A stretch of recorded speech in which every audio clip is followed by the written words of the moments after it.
Everyone, this side CA Pradeep Singh और आज again एक बहुत कॉमन क्वेश्चन डिस्कस करेंगे क्योंकि लेटली बहुत सारे समन्स इशू हुए हैं।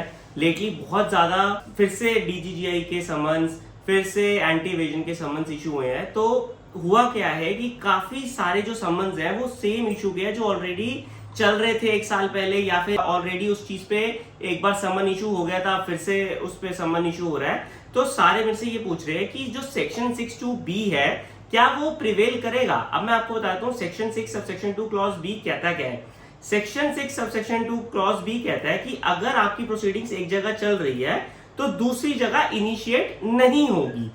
अब हम हर जगह ये प्ली ले रहे हैं कि मान लो कि मेरी स्टेट में कोई भी समन प्रोसीडिंग्स चल रही है तो मैं इसको सेंटर में अगर मेरे को समन्स आता है और सेम पॉइंट पे आता है तो मैं क्या डालता हूँ कि मेरा ऑलरेडी स्टेट में केस चल रहा है समन का, तो आप इसको नहीं प्रोसीड कर सकते क्योंकि it has already been acted upon. तो मैं सेक्शन 6(2)(b) का हवाला दे देता हूँ। अब एक जजमेंट आई है, जजमेंट है राजस्थान हाई कोर्ट की, rice Khan versus additional commissioner की। इस जजमेंट में क्या कहा है, इस जजमेंट में कहा है कि समन्स की जो इंक्वायरी है और जो प्रोसीडिंग्स है, वर्ड लिखा है सेक्शन 6(2)(b) में वो डिफरेंट है। अब आप इशू कर सकते हो, ऐसा कोई बार नहीं है कि आप अगर एक जगह चल रहा है, फॉर एग्जांपल स्टेट में अगर केस चल रहा है तो वो डीजीजीआई में फिर से सेम पॉइंट पे समन इशू नहीं हो सकता, ऐसा कोई बार नहीं है। पॉइंट ये नहीं है कि चलो एक बार को मैं मान लूं कि जो राजस्थान हाई कोर्ट की बात है वो बिल्कुल ठीक है, they have acted up well upon the wordings, inquiry word के ऊपर अच्छा स्ट्रेस दिया है, प्रोसीडिंग्स के ऊपर सही स्ट्रेस दिया है। This is not the question, the question is harassment. एक समन इशू करता है स्टेट अथॉरिटी, एक समन इशू करती है एंटी इवेजन अथॉरिटी, एक समन इशू करती है डीजीजीआई अथॉरिटी।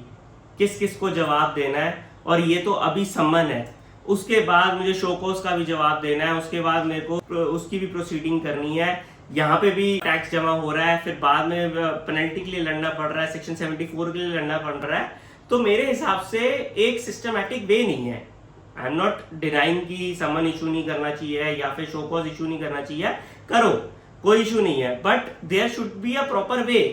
एक पॉइंट को चार चार जगह से समन आना और चार चार जगह को कंप्लाई करना, it will be very difficult for a common person, for a common businessman to comply, क्योंकि वो कल को फीस भी देगा सीए को, एडवोकेट को, तो वो पर समन इशू की फीस देगा, हर जगह उसको पर समन में चलना पड़ेगा, तो it will be very difficult for a common person. So it is a bit harassment. Can take section 6(2)(b) का हवाला आप दे सकते हो, बट हाँ डीजीजीआई एंटी इवेजन इसको सुन नहीं रहा, और अब तो राजस्थान हाई कोर्ट ने एक जजमेंट भी दे दी है कि यस, अगर स्टेट में चल रहा है तो आप सेंटर वाला भी सेम पॉइंट पे समन दे सकता है, इसमें कोई बार नहीं है। So that were my views about something latest that was happening. Thank you for watching.